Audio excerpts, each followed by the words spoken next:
Hello everyone, welcome to this video. In this video we're going to be going through SSL VPN over ZTNA. So if you're someone who is looking to migrate from the traditional SSL VPN to ZTNA, one of the first baby steps you could take at the start if you don't want to fully migrate right away is to use the ZTNA over the SSL VPN. So in this lab we're going to demonstrate how we're using the ZTNA over SSL VPN. So let's get started.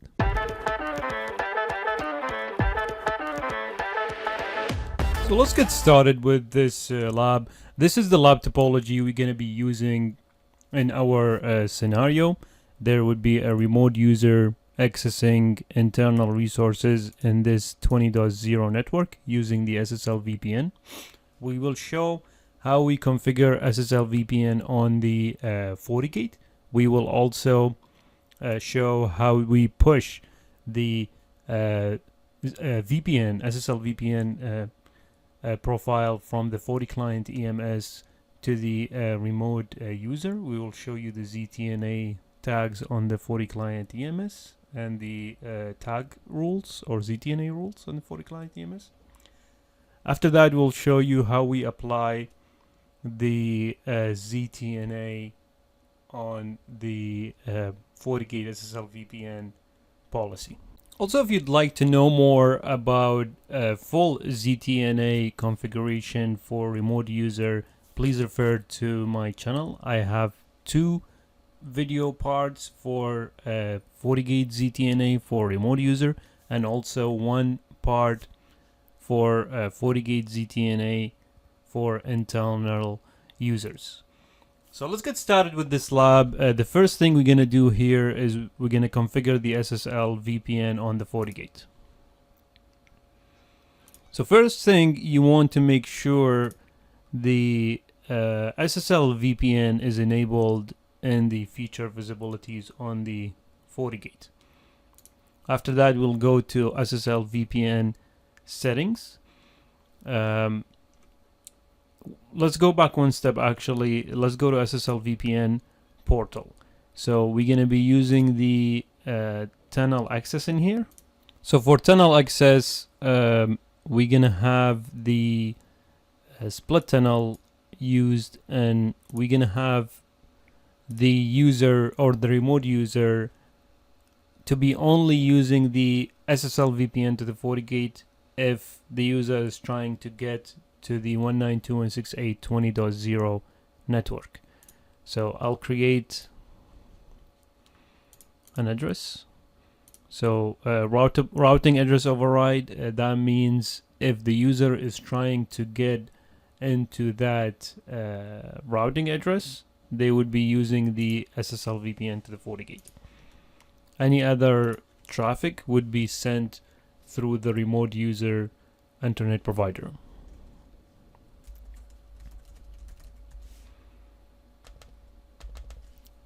So this is going to be the DC network.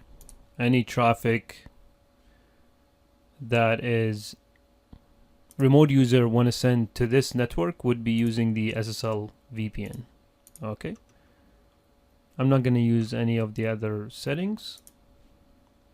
Now I will set up the SSL VPN settings page. So the interface that the FortiGate is going to be listening to is 1.1 or 1. And we're going to be using port 10443 instead of 443 because 443 is where the interface listen on to the HTTPS traffic on the interface. So it's easier to just change it to another port to avoid any conflict. Now I'll leave the rest of the settings to default. Address range, this is the address that the remote users are going to get assigned. Here, for example, restricted access, I'm going to allow access from any remote user to access this VPN. If not, you can limit it to specific IP addresses that only users coming from that public IP address would be able to connect to the VPN. I'll leave it to default, allow access from any host. The DNS server, I'm going to be using the same as client system DNS. Now, this setting, I'm going to set all other user group to tunnel access because that's what we're going to be using in this SSL VPN. All right, so I'll go ahead and click OK and set it to apply.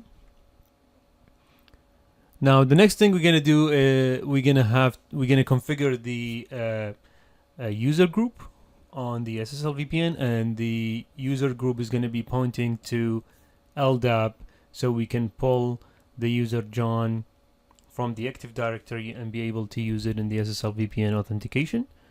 So I'll show you first the LDAP configuration. Should be under user and authentication, LDAP servers, and then if we edit this LDAP, we can see the settings. The Active Directory address is 20.100. Port we're going to be using is LDAP, not LDAP S 389. I'm going to be using the name identifier same account, so meaning that the user's authentication or the username that we'll be using is the SEMA account name of that user, not the CN name, for example. Because on the Active Directory, there is multiple attribute that the user have. You could use common name identifier, you could use SEMA account, and there is another options. For example, I think the CN is the first name and the last name that you configure of the user that you would be using for authentication.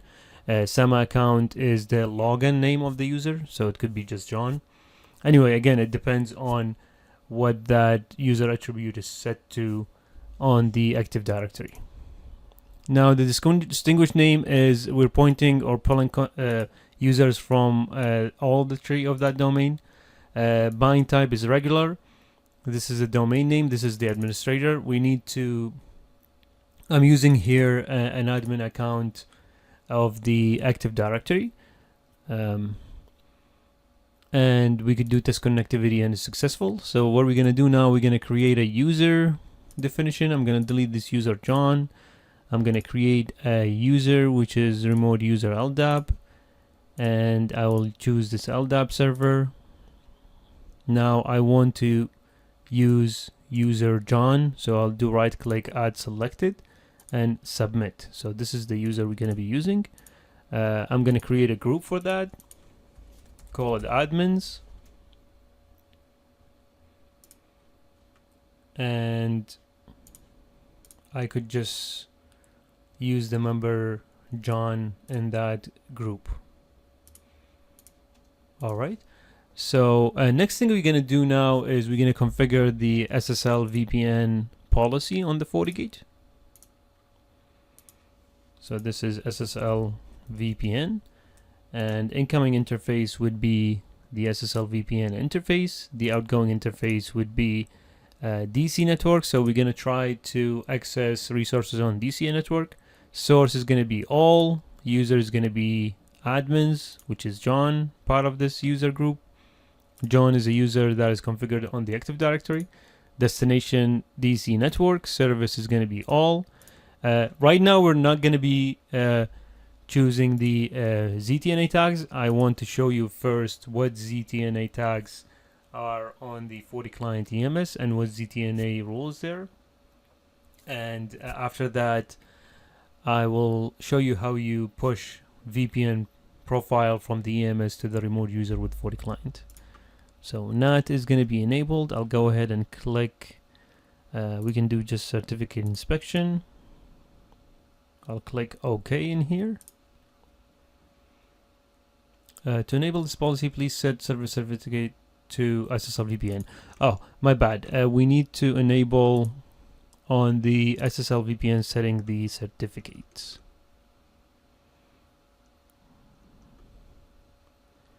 Let's see, where is the option for server certificate here? We're going to use just the factory default certificate. I'll have to create the policy again.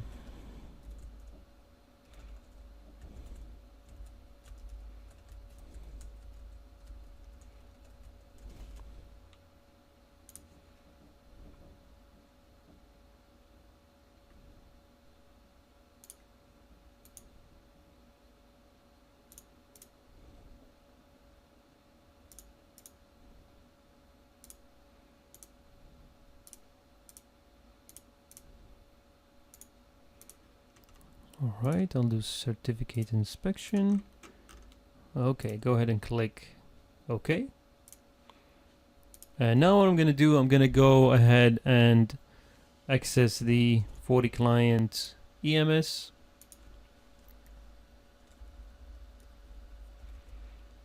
So the IP address would be the so I have NAT rule on the FortiGate, that NAT RDP traffic into the 40 client EMS.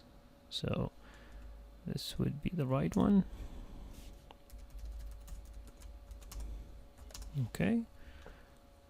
So I'm going to be accessing 40 client EMS using the browser, and 40 client EMS IP is 20.10.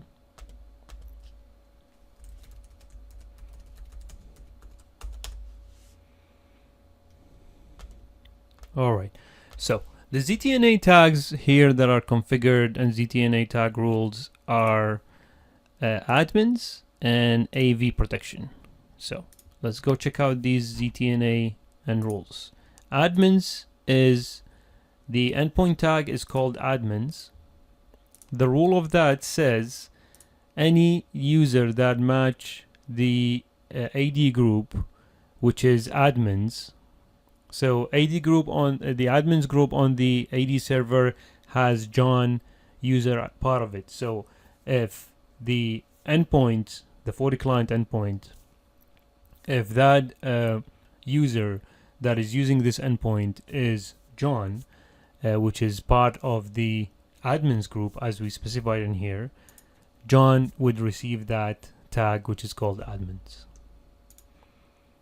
Okay, now the second tagging rule is AV protection. So if AV software is installed and running on that remote endpoint, the endpoint would receive AV protection tag. Now, the policy that we have configured is remote user policy in here. And in that policy, we have off fabric profile. So any IP address that is not part of this on fabric detection rule is going to be considered as off fabric profile, and off fabric profile is the one here on the right. Okay, so we're already pushing malware profile. So malware profile, just the EMS enforce the endpoint or pushes to use antivirus, and ZTNA SSH access is something that use ZTNA destination. Again, if you want to check out my other videos for ZTNA for remote users and ZTNA for internal users, please check out my YouTube channel. And this next, what we're going to be doing, we're going to be pushing VPN profile down to the remote endpoint. Okay.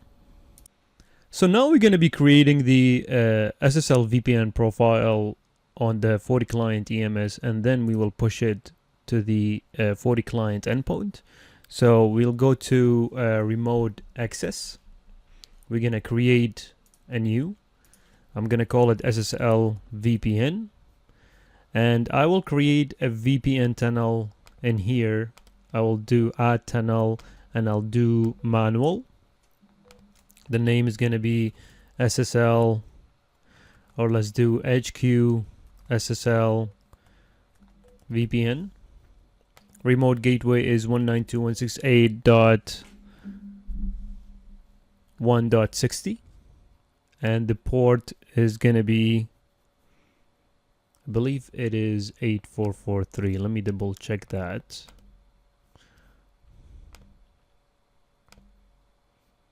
Actually, it is 10443. Okay, I don't require certificates. So I'll go ahead and click save. Oh, I think I missed an IP. Yes. I mistyped the IP address 192.168.1.60. Now I'm going to apply this profile into the remote users policy. So again, remote user policy, any user that does not belong to this network is going to be considered out fabric and is going to have these profiled applied. So let me go ahead and go to the FortiClient client to check that pushed VPN profile.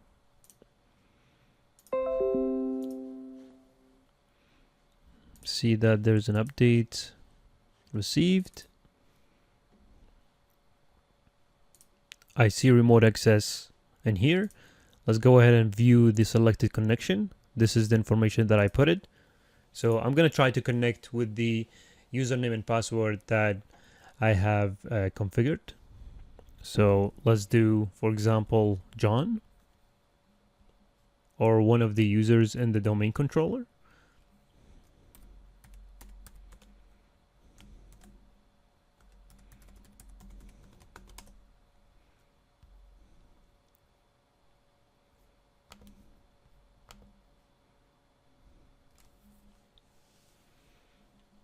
Okay, so now the user is connected to the SSL VPN on the FortiGate. I could double check that. I believe if I go to, let me try to remember where it is. I think it's under network IPsec. No, this is IPsec tunnel. Let's double check.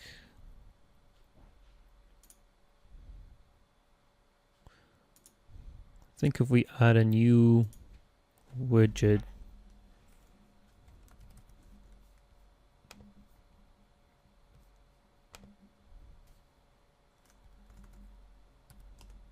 SSL VPN connections. All right, so I have one active user in here, and the user IP address 192.168.1.31 is connected to the FortiGate. The username is John.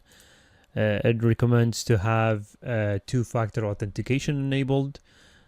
So this is one of the great things that give you security recommendation. It's very recommended to have two-factor authentication. We'll have another video on that. But for now, what I could do on that SSL VPN policy, I could apply the ZTNA tags. So right now the client has ZTNA tags.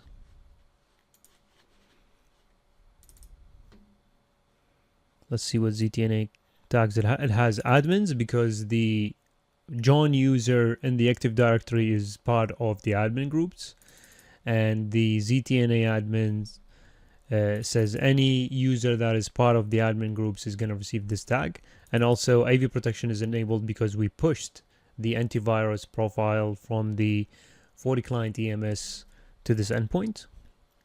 So the condition, like if we make a condition on the FortiGate that admins has to be here, and the logic would be specify for example AV. Now both of these tags has to be available by the endpoints in order to reach the destination traffic specified in here. All right, we can double check this in the CLI.